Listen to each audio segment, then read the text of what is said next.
सभी को प्रणाम। हम पढ़ रहे हैं जन्म शताब्दी पुस्तक माला 42 अध्यात्म का मर्म समझे।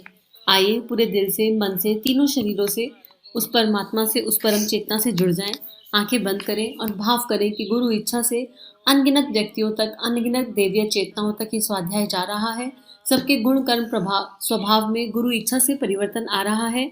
सबका जीवन गुरु तत्व के रंग में पूरी तरह रंग गया है। इसी भाव से एक गायत्री मंत्र और स्वाध्याय को आगे बढ़ाते हैं। ओम भूर्भुवः स्वः तत्सवितुर्वरेण्यं भर्गो देवस्य धीमहि धियो यो नः प्रचोदयात्।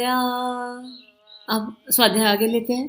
गुरुदेव इतना सुंदर समझा रहे हैं। गुरुदेव ने पिछले स्वाध्याय में हमें समझाया कि हम मांगने को तो कुछ भी मांग सकते हैं, लेकिन हमें अपनी पात्रता, अपनी कैपेसिटी को जानना होगा कि हम क्या मांग रहे हैं। हमारी कैपेसिटी तो अभी फर्स्ट क्लास की पढ़ाई करने की है और हम मांग लें 10th क्लास का सिलेबस कि हमको बोर्ड क्लीन करा दो, हमको 10th क्लीन करा दो, हमको 12th पास करा दो, तो वो संभव नहीं होगा।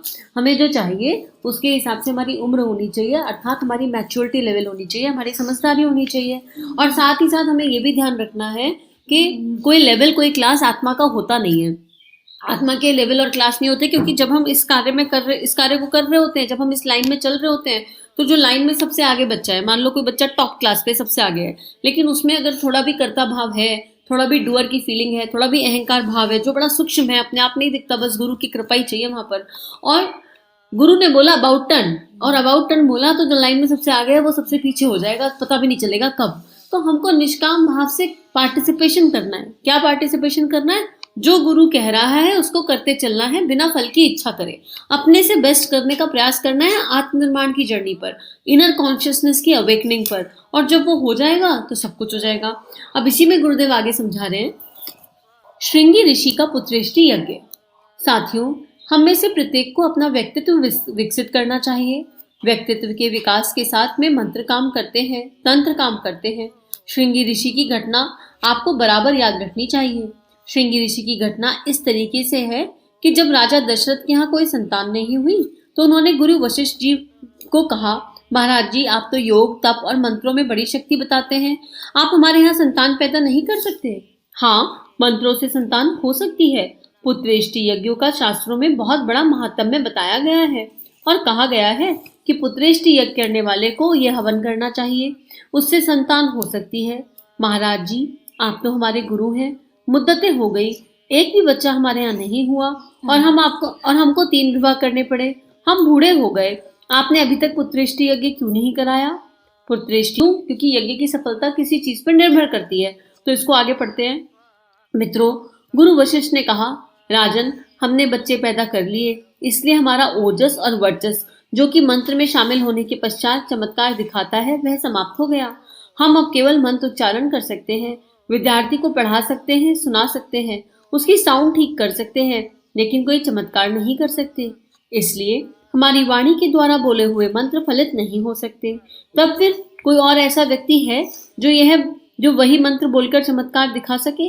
हाँ, एक ऐसा व्यक्ति है। हम कोशिश करेंगे कि वे आ सके और आपके पुत्रेष्टि यज्ञ को संपन्न कर सके। श्रृंगी ऋषि इसी तरह के थे, जिनके गुरु ने 28 वर्ष की उम्र तक उनको यह ज्ञान नहीं होने दिया कि दुनिया में कोई स्त्रियां भी होती हैं। जंगल में रहते थे, केवल मर्दों का ही संपर्क था, स्त्रियों के बारे में कोई चर्चा ही नहीं होती थी। उन्होंने आश्रम की व्यवस्था में स्त्रियों का कोई जिक्र ही नहीं आने दिया। श्रृंगी ऋषि ने स्त्रियों की कोई शक्ल ही नहीं देखी थी। निर्मल निष्पाप श्रृंगी। गुरु वशिष्ठ से जब राजा दशरथ ने यह सुना तो उन्होंने कहा कि हम यह मान ही नहीं सकते कि कोई आदमी स्त्री को नहीं जानता होगा। चलिए, हम आपको दिखाकर लाते हैं। गुरु वशिष्ठ राजा दशरथ जी को लेकर लोमश ऋषि के आश्रम में गए और श्रृंगी ऋषि, जिनकी उम्र 28 साल की थी, उनके पास देव बालाओं को लेकर गए और उनके सामने खड़ी कर दी। ऋषि श्रृंगी ने पूछा, आप लोग कौन हैं? हम भी विद्यार्थी हैं। ऋषि श्रृंगी ने जब उनसे यह पूछा, हम तो 28 वर्ष के हो गए और हमारी दाढ़ी मूछें आ गई, फिर आप लोगों की दाढ़ी मूछें क्यों नहीं आई? उन्होंने कहा, हम जिस गुरुकुल में पढ़ते हैं वहाँ बहुत ठंडक पड़ती है, इस वजह से वहाँ मूछें बहुत बड़े उम्र में निकलती हैं। हमारी उम्र अभी इतनी नहीं हुई, इसलिए हमारी दाढ़ी मूछें निकल कर नहीं आई। तो फिर आपका गुरुकुल ठंडक में बहुत अच्छा होता होगा, आपके यहाँ खाने को बहुत अच्छे फल मिलते होंगे। हाँ, हमारे यहाँ बहुत अच्छे फल होते हैं। कैसे फल होते हैं, जरा दिखाइए। उनने टोकरी में से निकालकर मिठाई गुलाब जामुन उनके हाथ पर रख दिया। ऋषि श्रृंगी भागते हुए अपने पिता लोमश ऋषि के पास गए और कहा कि बाहर से कुछ विद्यार्थी आए हुए हैं। वह कहते हैं कि हमारे गुरुकुल में ठंडक की वजह से मूछें नहीं निकलती। उनकी भी उम्र 28 साल है और हमारी भी 28 साल। उनके पेड़ों पर फल ऐसे लगते हैं जैसे हमने कभी नहीं खाए। जरा आप भी देखिए। गुलाब जामुन हाथ पर रख दिया। लोमश ऋषि हंसने लगे। क्या बात है, उस ब्रह्म तेज की ताकत समझें।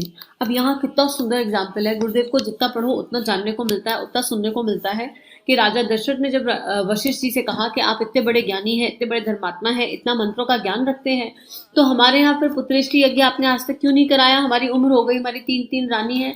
और राजा दशरथ वो जिनके यहाँ राम जैसा, भरत जैसा, शत्रुघ्न जैसे पुत्र हुए, चारों एक से एक देविया चेतनाएं जन्म ली, खुद भगवान ने जन्म लिया। तो विश्वामित्र कितना सुंदर श्रृंगी ऋषि का एग्जाम्पल दे रहे हैं और क्या बता रहे हैं कि क्योंकि हमारा ब्रह्मचर्य नहीं सदा हुआ, हमने एक साधारण जीवन जी लिया, इतना मंत्र की शक्ति होने के बाद भी वो कह रहे हैं कि हमारा ओजस और वर्चस जो मंत्र की शक्ति में शामिल होकर चमत्कार दिखाता है वो समाप्त हो चुका है। और क्योंकि वो समाप्त हो गया तो हम ये नहीं कर सकते। इसलिए ब्रह्मचर्य कितना इंपॉर्टेंट है, मूलाधार चक्र को साधना कितना इंपॉर्टेंट है। लेकिन कलयुग की तो मैक्सिमम एनर्जी उस तरफ चली गई है और हम ये कह देते हैं कि ये रिक्वायरमेंट है इसलिए इंपॉर्टेंट है। नहीं, इसको समझने की आवश्यकता है। और जब आप अकर्ता भाव में चले जाओ तब और भी बहुत खूबसूरत है। इसमें एक स्टोरी है। स्टोरी क्या, उसका तत्व दर्शन समझने की आवश्यकता है। भगवान श्री कृष्ण ने खीर बनाई, बहुत अच्छी खीर बनाई और अर्जुन से कहा कि नदी के उस पार एक ऋषि बैठे हैं, जाकर उनको ये खीर खिलाया हो। तो अर्जुन ने नदी के पास अर्जुन जाते हैं तो नदी का वेग बहुत ज्यादा है। तो अर्जुन श्री कृष्ण से कहते हैं कि नदी का वेग तो बहुत ज्यादा है प्रभु, मैं कैसे जाऊं? तो श्री कृष्ण कहते हैं कि नदी से जाके कहना कि अगर श्री कृष्ण ने पूर्ण जीवन ब्रह्मचर्य का पालन किया है तो नदी रास्ता दे दे। अब अर्जुन बड़ा असमंजस में कि इनके तो इतनी रानियां हैं, 8 तो पटरानियां हैं, इतनी सारी तो रानियां हैं और कृष्ण जी कैसी बात कर रहे हैं। लेकिन अर्जुन का समर्पण बहुत था और उस समर्पण पे उन्होंने कोई प्रश्न नहीं किया और पूरे अंतरात्मा से और दिल से नदी से प्रार्थना की कि अगर मेरे प्रभु श्री कृष्ण ब्रह्मचारी हैं, ब्रह्मचर्य फॉलो किया है तो आप रास्ता दे दो। नदी ने रास्ता दिया। अर्जुन को समझ में नहीं आया लेकिन रास्ता लेके चले गए। अब ऋषि को खीर दी। ऋषि ने बहुत ही चाव से, बहुत ही प्रेम से, आनंदपूर्ण तरीके से वो खीर खाई। अब जब वापस जाने लगे तो फिर नदी का वेग बढ़ गया। तो उन्होंने ऋषि से कहा अब मैं वापस कैसे जाऊं, नदी का वेग बहुत ज्यादा है। तो ऋषि ने बोला कि नदी से कहो कि अगर ऋषि ने खीर ना खाई हो तो रास्ता दे दे। अब अर्जुन के आंखों के सामने ऋषि ने खीर खाई थी और बहुत स्वाद लेके खाई थी और बहुत लिप्त होकर खाई थी उनके हिसाब से, लेकिन उनको फिर समझ नहीं आया। लेकिन समर्पण है तो उन्होंने बिल्कुल दिल से नदी से प्रार्थना करी और जब नदी से प्रार्थना करी तो नदी ने रास्ता दे दिया।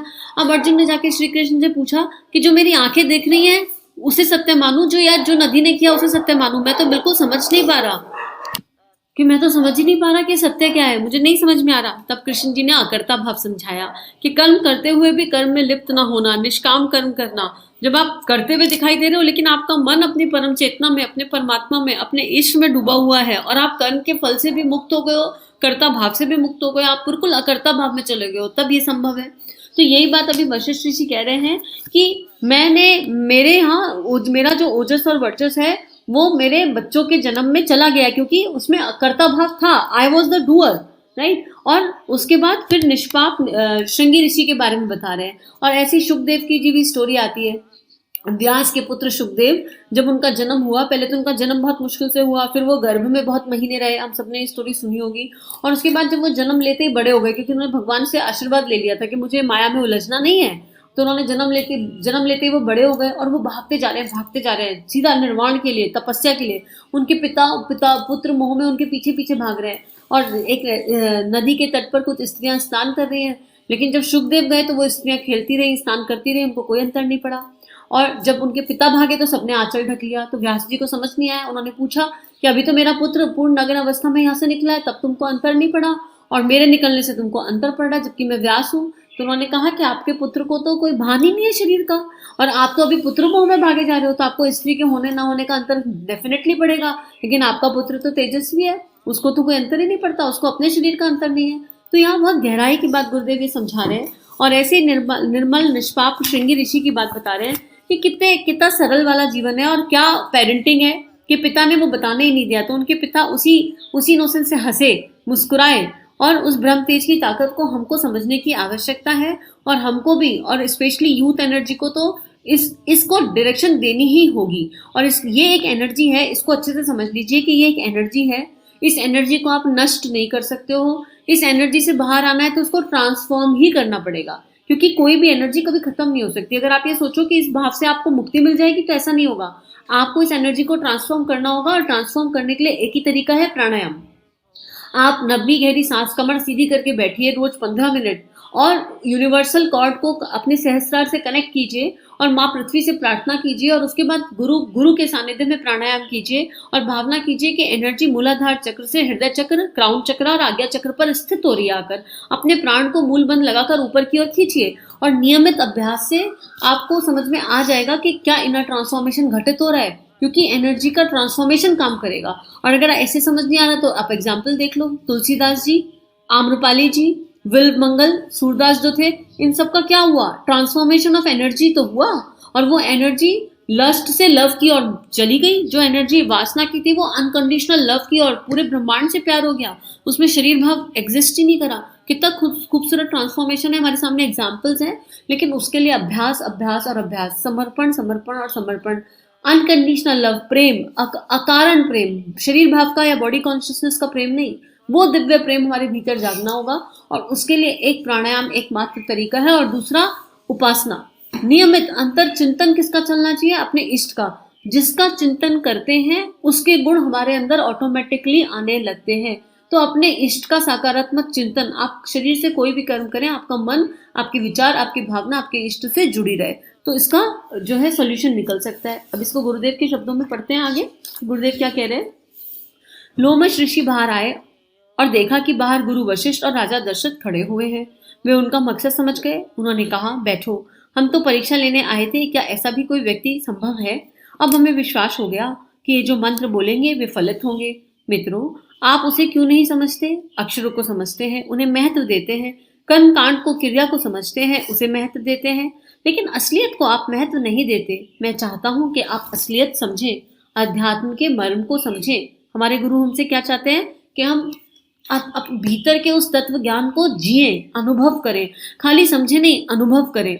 इस असलियत को आप समझें कि कर्मकांड के पीछे, की क्रियाकलाप के पीछे, पूजा उपासना के विधि विधानों के पीछे जो शक्ति काम करती है, जो फोर्स काम करती है, जो ताकत काम करती है, जो ब्रह्म तेज काम करता है, उसकी वजह से भगवान को मजबूर होकर आना पड़ता है, देवताओं को मजबूर होना पड़ता है, मंत्रों को अपना चमत्कार दिखाने के लिए मजबूर होना पड़ता है। लेकिन क्या हमारी भक्ति उस स्तर पर जाग रही है, हमारे भीतर वो परमात्मा के प्रति प्रेम उस स्तर पर जाग रहा है जो उस शक्ति को मजबूर कर दे। अभी तो हमको कोई सुख दुख होता है तब हम उस प्रभु के पास जाते हैं, और कारण से जाते हैं। लॉलीपॉप टॉफी के लिए जाते हैं, दुख के लिए जाते हैं, ब्लेम गेम खेलने के लिए जाते हैं, अलग अलग कारणों से जाते हैं, पर कभी अकारण उस परमात्मा की शरण में गए हैं। कभी 4 दिन साधना नहीं हुई हो या उपासना नहीं हुई हो, मतलब कर्मकांड के स्तर पर नहीं, पर अंतर मन से कनेक्शन ना क्रिएट हुआ हो, तो वो विरह का भाव जागा है क्या। अभी तो उतरती चढ़ती भक्ति है, और जो उतरती हो चढ़ती हो भक्ति, वो असल में भक्ति नहीं है, वो तो एक टेम्परेरी फेज है। ऐसा हो जाए मन कि एक क्षण भी उस प्रभु के बिना मन ही ना लगे, तब वो प्रभु मजबूर होकर आएंगे। वही वाला वो भजन है ना, वो एकदम सत्य है कि तुम यशोदा के जैसे बुलाते नहीं, बेर शबरी के जैसे खिलाते नहीं। वो एक भजन है ना, सबने सुना होगा, एकदम सत्य भजन है। अब आगे गुरुदेव लिख रहे हैं, आप उसका महात्म्य क्यों नहीं समझना चाहते। नहीं साहब, यह तो बड़े झगड़े का काम है, बड़े संकट का झंझट का काम है, बड़ी जीवट का काम है, बड़े तूफान का काम है। हाँ बेटे, बड़े तूफान का काम है। खेती करना तूफान का काम है, पढ़ना तूफान का काम है, व्यापार करना बड़े तूफान का काम है, पहलवान होना भी बड़े तूफान का काम है, हर चीज बड़े तूफान का काम है। तो अगर हम ये कह रहे हैं कि ये बड़ा मुश्किल है, तो क्या संसार आसान है। जो आप कर रहे हो वो आसान है क्या। हर जगह हार्ड एफर्ट तो लग ही रहे हैं। अभी हम टेम्परेरी के पीछे हार्ड एफर्ट लगा रहे हैं, और उस टेम्परेरी से जो मिल रहा है उससे परमानेंट हैप्पीनेस तो नहीं मिल रही। तिजोरियां भर ली, घर बना लिए, गाड़ियां बना ली, बहुत विद्या हासिल कर ली, शिक्षा हासिल कर ली, सब कुछ कर लिया, लेकिन क्या परमानेंट हैप्पीनेस मिली। रुतबा मिल गया, शानो शौकत मिल गई, सब कुछ मिल गया, लेकिन क्या अंदर स्टेबिलिटी मिली, अंदर खुशी मिली। और अगर नहीं मिली तो इसका मतलब कुछ तो मिसिंग है। तो उस दिशा बढ़ जाए जो मिसिंग है, और उस दिशा चलेंगी तो बाहर का सब अपने आप मिल जाएगा। बाहर तो सब मैग्नेटिक फोर्स है। आप जब उस यूनिवर्स के बेस से कनेक्ट हो जाओगे तो कौन सी कमी जीवन में रह जाएगी, कोई कमी नहीं रहेगी जीवन में। और भाव इतना होगा, अंतःकरण इतना शुद्ध, निर्मल और पवित्र अनुभव करेगा कि ऐसा लगेगा कि भगवान से सामने बैठ के संवाद हो रहा है। आज के लिए इतना ही। ऑडियो थोड़ा लंबा हो गया, उसके लिए क्षमा प्रार्थना। और सबके लिए एक ही प्रार्थना, हम सभी का जीवन उस परमात्मा के दिव्य सूक्ष्म सानिध्य में उसकी ऊर्जा से ओतप्रोत रहे और मंगलमय रहे।